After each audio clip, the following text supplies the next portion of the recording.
Thank you for tuning in to Cop with Comic. I'm Brian Koppen, and we're here with comic Kristin Seltman.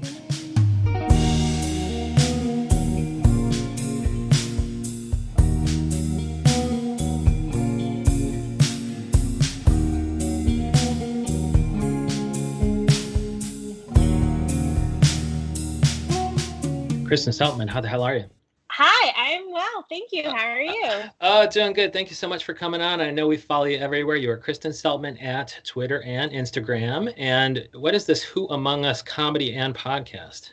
So, Who Among Us is kind of a joke that I started. It's just I have a lot of time. It's just it started with so me and my friend Chelsea turned it into a podcast, which we are releasing soon. We just started doing it.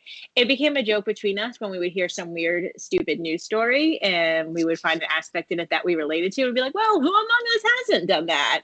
And then we just started having people would send us news stories with that idea in it, and we post them, and we turned it into a podcast. And in the before times, I had a comedy show that I called that, but that of course is it's not happening right now. So Who Among Us podcast, and then is that absurd? I mean, is that the funny part of it? It's like who among us hasn't, become president, contracted COVID, and then given it to my legions of fans? Right, exactly. Or it can be something like we had one where we were because Trump is like he's like who among us gold because he's so ridiculous. But there's sometimes he'll do something you're like, oh, all right. Like he gave a speech at when his brother passed away, and in the speech he was like, "Yeah, my brother was great. He wasn't jealous of me," and that was my favorite thing about him. And we were like, I mean, who among us hasn't felt that way about a sibling, to be honest? Yes. Right? The favorite thing about my sister is that she applauds my accolades. That's so funny. She was never jealous. I fucking love that. And so you also have Zoom Room and Boom Boom Room, and I guess Zoom Room hilariously is one of the longest running Zoom shows in the history of time. Yeah, I mean, the saddest credit in the world, right? Oh, I totally stole your pre-pod joke. I thought it was so fucking funny. You're like, I think it's one of the longest Zoom, just because the nature of Zoom and pandemic. That is so fucking funny. Yeah, we started it in March, I think, right when stuff started, and we're still doing it because the pandemic.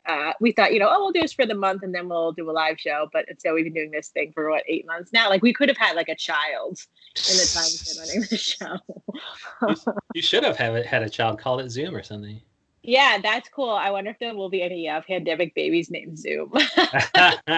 But then Boom Boom Room is the same thing, but that's when it's not remote. So nowadays you're kind of doing that outdoors. Yeah, so we do it at Tiny Cupboard, and the dates are sporadic. So Zoom Room is every other Friday. The next one is the 30th, but Boom Boom Room is just whenever we can get a date because there's 3 outdoor venues, so dates are hard to come by. Yeah, and so what are you guys gonna do when it gets cold? How is Dylan Adler gonna play the piano? I know. I don't know what he'll do. He'll think of something, but I mean, you called a variety show. I guess it is billed as a variety show, and so are you always trying to have a musical act in there? Yeah, we had Dylan on Wednesday.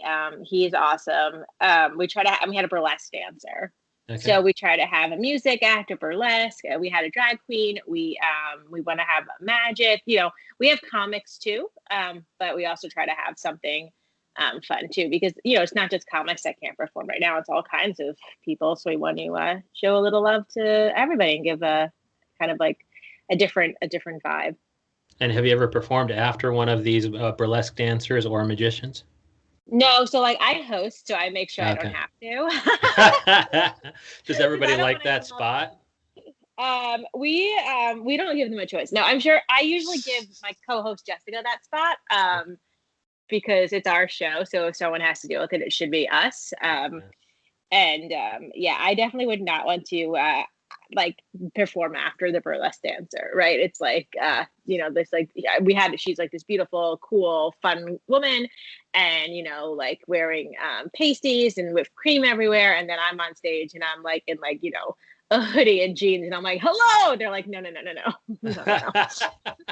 I'd be like, maybe some whipped cream fell on the floor. I want to be able to eat that. But I see on your Instagram feed you are a big dog owner. Tell us about your love for dogs, and do I presume a hatred of cats? So I don't hate cats. I am allergic to them. So we're not dogs, huh? Not dogs? No, my one dog, Toby, he is hypoallergenic, which I don't know if Okay. that's even, I've said that someone, they're like, that's not real. So, but he's a poodle mix, and he's an old man. He's 14 now. I got him when I was like in school. He's a old man, and then I have a rescue Baxter who is a terrier Chihuahua mix, and he's a rescue, and he is insane. Like, And so you're doing comedy videos with them, I hope? I just every day I take pictures of them, Yeah. and not every day. I try to every day, but sometimes the life happens and you can't do your daily dog picture. I'm so busy. But I try to share pictures of them. Usually Baxter, because the thing about Baxter, that the reason I hate him is he's so photogenic. It's like really unfair. Bax, you go on a work call. Bax is a mood.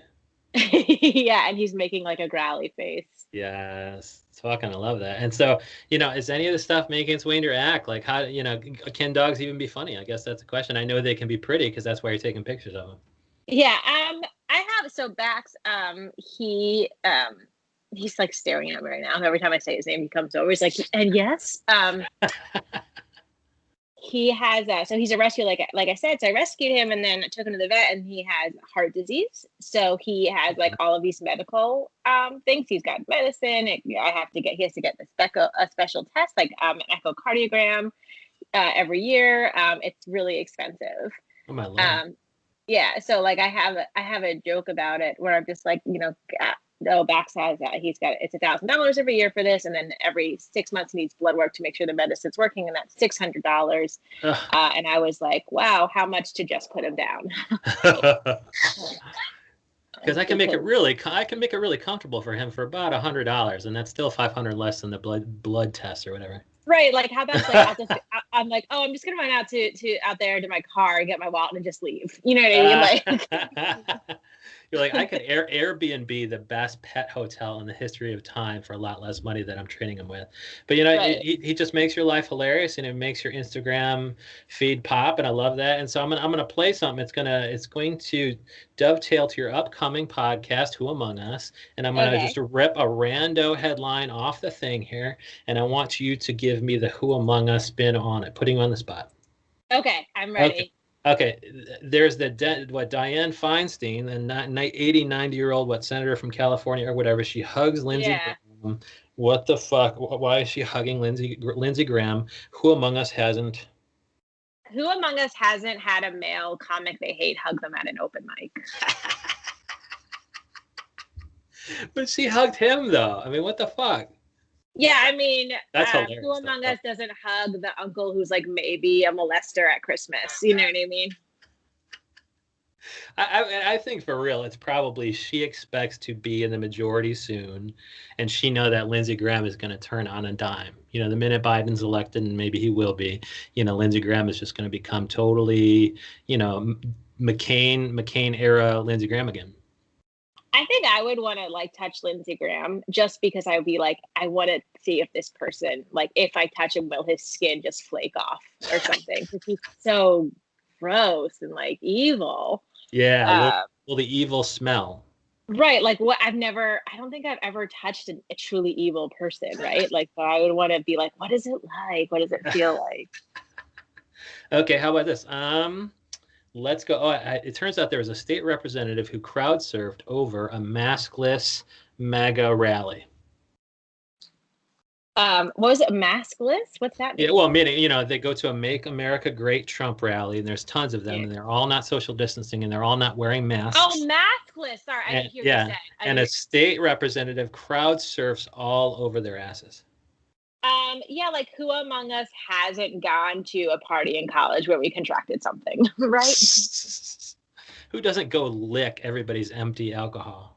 Right, exactly. I mean, now it's different. It's COVID world, which if you think about it, it's like, it's super weird that like we just learned how to wash our hands 6 months ago. Like, why? What have we been doing this whole time? We're disgusting. Did you know you're supposed to sing happy birthday while you wash your hands? I didn't. Yeah, no, and I've been alive for 30 something years, so it's terrifying. Yeah, they were doing comedy videos of it and shit like that. And I'm like, my lord. Like I kind of watched them anyway because I'm kind of OCD. But it's like so I do this like elaborate counting routine and things like that because I'm always checking and I'm checking if the water's off. It's just the worst thing. So it's cool that everybody's finally experiencing that discomfort. Yeah, no, I mean it's definitely cool, but it's also like my whole life I've been disgusting until now. Like that's a weird thing to learn about yourself. Like, and not just everyone, like as humans, like they're like, oh, these are things you can't do anymore. And you're like, wait a minute, we probably shouldn't have been doing these things ever, right? Yeah. Like if you find out, like you ever like walk, I mean, you maybe you don't because you sound like you're a cleanly person, but like if you walk down the street, like hungover and there's like a half drinking bottle of beer in college, I would have picked it up and drank it and been like, we'll see what happens.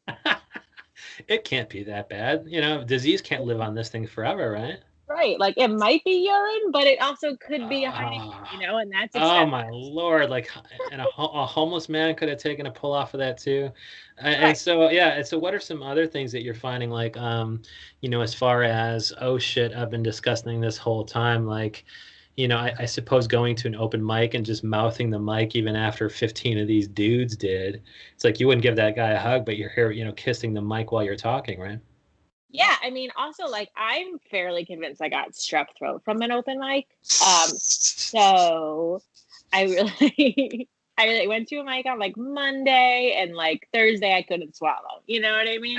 So I'm not a doctor or whatever, but it adds up. And Um, if you didn't get it from that, chances are you gave it to somebody else through that, though. oh, but I don't care. I mean, I don't care about anybody else. I mean, they're fine, whatever. I don't care about anybody else. Right. And I don't care about them. It's me. and so how about, let's see, I'm going to pull up another, and it's always I'm always pulling these political things too, but the Who Among Us thing is taking news from everywhere, not just political. Right. Like a Who Among Us story that we just did on the podcast that we recorded this week was like this woman who was going to marry a ghost and then ended it because she was like, he ghosted me, basically. Um, and I was like, Who Among Us, right? Like, haven't we all kind of been like, you ever like have someone that you were like, they weren't dating you, but you were dating them. You know what I mean? And you're like at your hairdresser, you're like, oh, my boyfriend, blah blah blah, and like that guy is not your boyfriend, honey. You know? And so that was a podcast. That was a recent podcast episode. Yeah, we just recorded it. Oh, good. One of the stories. We've been following this woman with this ghost fiance for a while because it's been a journey for her and him, I guess. And so, yeah, I mean, is any of that stuff taking, is ghosting kind of a different thing during the pandemic? Like, is it now just more, holy shit, this guy didn't chat me back. It's a guy or girl didn't chat me back. This person could actually be dead. Yeah, dude, it's like like no, I didn't even think of it. Because I don't get ghosts. I didn't You think don't of get. it like it's true. Like you could be like, oh, I wonder whatever happened to like Bob or whatever, and it's like Bob died, dude. It would actually make me feel better if it happened to me. Like if I got ghosted and then I was like, oh, he's dead. I'd be like, oh, all right. It had nothing to do with me. Of course, I can't pursue anything with him anymore because he is dead. Yeah, I mean I mean if ever there was, something to end a relationship, that would do it. And so, yeah, and as far as comedy, your comedy compadres, like what makes Jessica the perfect person to run these shows with? Like, how do you guys vibe? How do you guys sync up? How do how are you able to choose your people to do all to kind of churn out this comedy product with? And that includes podcasts and Zoom Room and Boom Boom Room. Yeah, so Jessica, I've known for a while, and we are definitely totally different ends of the spectrum. She, like, I'm a lawyer; she's a psychic. You know what I mean? She also does. She also does like screenplay writing and teaches screenplays, and she's like very, very talented. So I'm not trying to like knock her, but just personality types. I'm a very like type A personality, and she's whatever the opposite of that is. So we very much. Is she like I'm a lawyer too, but you're saying she's a professional psychic? I mean, she's a professional like screenwriter and she teaches screenwriting, but she is also a psychic and also like has like she's given me psychic readings. She's pretty good at it, but it's just Yeah. it's such a different skill set, right? Like I'm like, oh, I work like 9 to 5, and she's like, I have a psychic reading at 2, then I'm teaching, then I have another reading at 1 a.m. and I'm like, girl, what? Like she's so different. But Wow. it's like kind of a good balance. I think if I worked with someone like me, we would have like murdered each other like long ago. Now, why don't you do a psychic podcast with her? I'm not psychic. Right.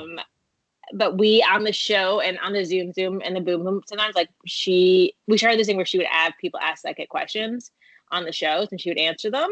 And then like my dad came to a show and was hitting on her, which was super weird. I was like, oh, thanks for more therapy. But we do a thing where like she answers the questions based on her psychic ability, and then I answer them just based on like my own intuition and snarkiness, I guess.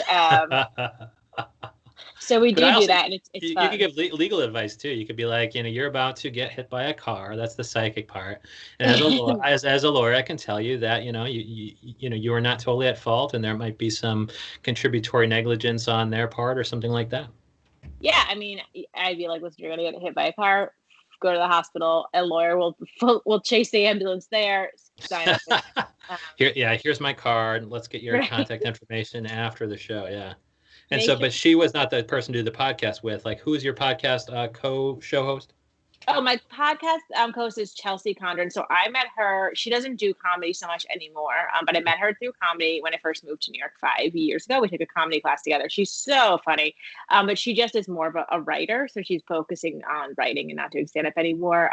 And also, like, she has a lot of other cool projects going on.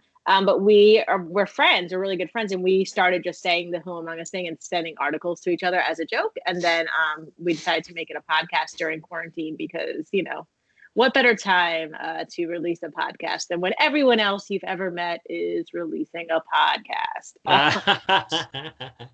Yeah, like is there a place? I think podcasting wave probably crested 1,000 years ago. Like I wasn't even I'm not really a big podcast listener, and I barely even consider this a podcast. It's just I wanted to interview people, and It just happens to be blown out on podcast networks. But is there a place for like that's a great idea, the Who Among Us idea. It's like the forever fountain. There's going to be news every fucking day and hilarious jokes to accompany those news articles.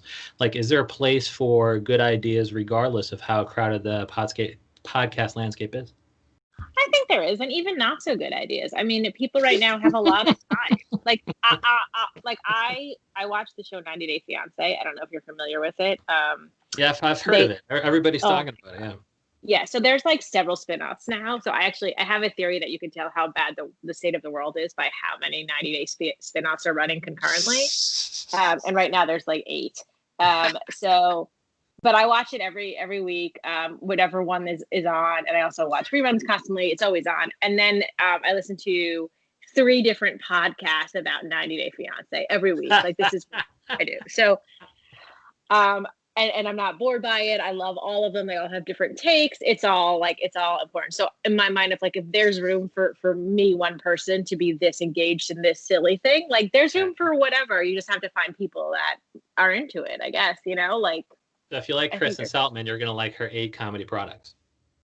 I mean, I won't have 8 because I'm far too lazy. And again, I devote a lot of time to this 90 Day Fiance viewing. Oh. Dude, schedule's kind of tight. Oh, I love that. So when's the next Zoom or Boom Boom Room show? So next Boom Boom Room, we're waiting. We're gonna get some time in November, but again, it's sporadic dates, so we're waiting. And the next Zoom Room is October 30th, so the day before Halloween. Wow. Is it going to be themed? Halloween themed? I mean, I think it has to be, right? Because it's like right there. We can't just ignore it, right? It's like if you're doing a show and there's like a heckler and you can just ignore it. It's right there. So yeah, maybe we'll wear a costume. Jessica was performing in the summer. She was like wearing a bikini because like whatever gets people to watch the show, like we're just whatever we can do. So I wonder if she'll wear some kind of costume. Maybe I'll even wear a costume. Maybe I'll have a dog there in costume. I mean, God, who knows? She could bring both her fucking dogs and work into her stand-up act about how expensive they are to keep alive. Right. If they make it. I mean, that's 2 weeks. So they only do one by then. Oh, I love it. She can make dog death funny, but hopefully these dogs live forever because, we got to keep Kristin Seltman happy, and she keeps us happy across all social media at Kristin Seltman. Kristin Seltman, thank you so much for coming on. Thank you so much. It was great talking to you. Have a good day.